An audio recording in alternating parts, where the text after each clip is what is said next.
एक खासदार तुम्हाला मिळत नाही म्हणून ऑपरेशन टायगर अयशस्वी झालं अशी चर्चा आहे. मुळामध्ये आम्ही कोणतंही ऑपरेशन टायगर करत नाही. आम्हाला त्याची आवश्यकताही नाही. परंतु उभाटातले काही लोक फुटणार आहे हे निश्चित झाल्यामुळे जाणून बुजून त्यांच्या संपर्कात आहोत किंवा संपर्क करतोय असं कोणतंही चित्र आमच्या समोर नाहीये आणि आम्ही त्या ऑपरेशन टायगर करतही नाही. परंतु ज्यांना यायचं असेल तर त्यांना आम्ही नाही सुद्धा म्हणणार नाही. हे त्या ठिकाणी असलेल्या लोकप्रतिनिधीला सुद्धा समजत नाही. म्हणून ते जर त्यांचा काही निर्णय घेत असेल तर त्याला त्याची जबाबदारी ही आमची नाही. ऑपरेशन टायगर जर करायचं असेल तर एकनाथ शिंदे साहेब कधीही ते निर्णय घेऊ शकतात. परंतु आता ही आमची मानसिकता नाहीये. काही लोक आहेत संपर्कात ज्यांना तुमच्याकडे यायची आहेत, अनेक जण संपर्कात आहेत, अनेक लोक बोलतात पण आहेत. परंतु आता काय निर्णय घ्यायचा आहे हे एकनाथ शिंदे साहेब ठरवतील.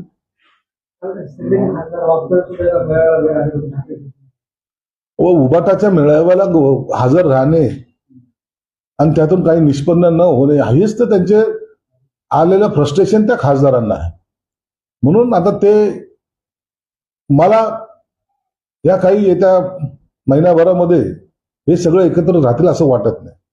आता मुंबईत जायचे रिक्षा आणि टॅक्सी चालकांना मराठी बोलून अनिवार्य केले नाही. ज्या खात्याचे मंत्री आहेत त्यांनी काही कालावधी यासाठी दिला होता की ठीक आहे, काही लोकांना मराठी जरी येत नसलं तर त्यांनी ते शिकून घेतलं पाहिजे. आपल्याला मुंबईत राहायचंय, आपल्याला पोट इथं भरायचंय, मग ती मातृभाषा ही आपल्याला आली पाहिजे. तुम्ही कर्नाटकामध्ये जा, सगळं कर्नाटकी बोर्ड आहेत, कर्नाटकी भाषा तिथं बोलल्या जाते, नसता त्यांना त्रास दिला जातो. तुम्ही पश्चिम बंगालला पहा, अनेक राज्य असे आहेत ज्या राज्यामध्ये त्या राज्याची भाषा बोलली जाते. म्हणून आम्हाला मुंबईमध्ये का नाही हा प्रश्न सर्व मराठी माणसाला पडलेला आहे. पण त्यासाठी मग क्लासेस सुद्धा आम्ही चालू केलेले आहेत.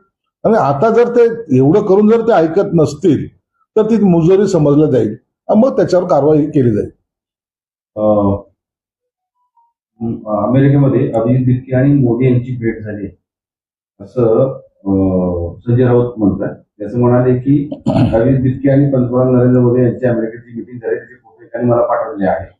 त्यांच्यानंतर दिपके भारतात आला अशी माहिती काही लोकांनी सांगितली. मी हे आरोप करत नाही, मला माहिती लोकांनी पोहोचवली आहे. त्यांचे फोटो मीडिया समोर टाका ना. उगाच काहीतरी आरोप प्रत्यारोप करायचं, काहीतरी सनसनाटी निर्माण करायची, हे संजय राऊतचं धोरण आहे. म्हणून हे सगळे आरोप बिनबुडाच्या आरोपाला कोणी महत्व देत नाही.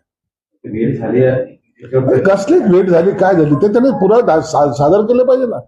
हवेत गोळ्या मारणं हा संजय राऊतचा मुळात धंदा आहे. कोणतंही त्याचे आतापर्यंत केलेले जे काही विधान आहेत ते कधी सत्यात उतरलेले नाहीत. पण खोटं बोल पण रेटून बोल हा संजय राऊतचा स्वभाव आहे. आणि राजकीय बेनिफिट आपली पोळी भाजून घेण्याचा जो प्रकार म्हणतायत तो रोहित पवार करता हे सगळ्याला माहिती आहे. म्हणून त्याला आम्ही विरोध करण्याचं किंवा काय करायचं हा आमचा हेतू नाही. पोलिसांनी योग्य तो निर्णय त्या ठिकाणी घ्यावा. नाशिकचा तिढा सुटलाय, मात्र जळगाववर ते बंडखोर केलेले ते लढण्यावर थांबायचे माघार घेत. नाशिकचा तिढा सुटलाय तसा जळगावचाही सुटेल. आज किंवा उद्या त्याचाही निर्णय होऊन जाईल. महायुतीमध्ये जे अनेक काही लोकांना वाटत होतं की यांची लढाई झाली पाहिजे, त्यांच्या त्या स्वप्नावर आता पाणी फिरलं गेलेलं आहे. आणि म्हणून येणाऱ्या विधान परिषदेच्या 17 जागा या महायुतीच्या निवडून येणार आहेत. रुपाली चाकणकर यांचा व्हॉट्सअप स्टेटस चर्चेत आलं, त्यासमोर ती माझी झोपडी जाळण्याचे काही करावे, जे झोपडी अशी आग ज्वलंत नाही. आता रुपाली चाकणकर असेल किंवा इतर असतील त्यांच्यावर जे काही कारवाई चालू आहे त्यावर मला वाटतं बोलणं उचित नाही. पोलीस आपल्या पद्धतीने तपास करतायत आणि योग्य तपास झाल्यानंतरच त्याच्यावर भाष्य करणे योग्य राहील. कृषीमंत्री असं दाखवण्याचा त्याचा प्रयत्न होता, म्हणून त्याला अदरवाईज घेऊ नका. शेतकरी राजाला कोणी हिणवण्याचा किंवा दुखवण्याचा कधीच प्रयत्न करणार नाही आणि कोणी करू पण नाही. ही सगळ्यांची भूमिका आहे. म्हणून भरणे शेतकरीच आहे आणि असं संवाद एखाद्या वेळेस झाला तर त्याचा भाव करण्याचं काही कारण नाही. वेरूळमध्ये अंतर्गत वादातून शिक्षकाचा खून झालाय असा आरोप त्यांच्या नातेवाईकांनी केला आहे. मी ते विरोधची जी घटना झालेली आहे त्यामध्ये एक जण जो आहे तो 307चा आरोपी आहे. पोलीस त्याला पकडायला गेली होती. त्या संदर्भामध्ये मी निश्चित अटक केली जाईल. तर सध्या फूड अँड ड्रग करून जोरदार कारवाई सुरू आहे. संभाजीनगर जिल्ह्यामध्ये एका महिला अधिकाऱ्यांवर गुटखा माफियांनी गाडी घालण्याचा प्रयत्न केला, गोळी मारो असं केलं होतं.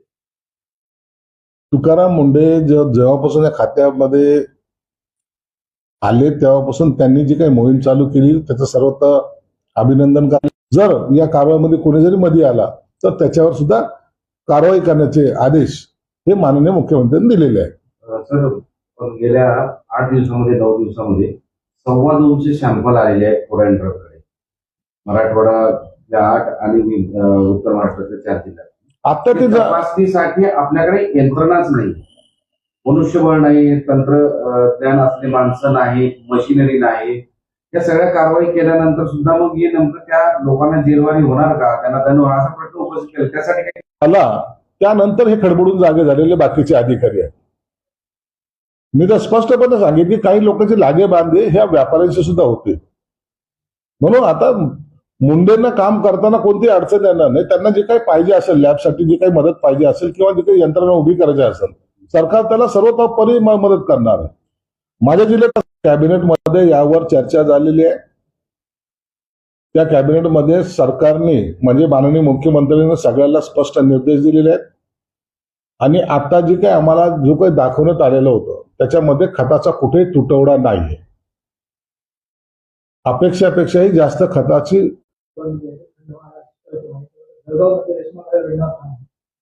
चालेल. अमरावतीत काँग्रेसचे उमेदवार देशमुख हे सगळ्यांची निवडणूक प्रक्रियेतून अचानक गायब झाले आणि आता तिथे काँग्रेसला वंचितच्या उमेदवाराला पाठिंबा देण्याची चर्चा सुरू. काँग्रेसवर ही वेळ आली आहे. काँग्रेसचं आता अस्तित्व संपलेलं आहे. काँग्रेस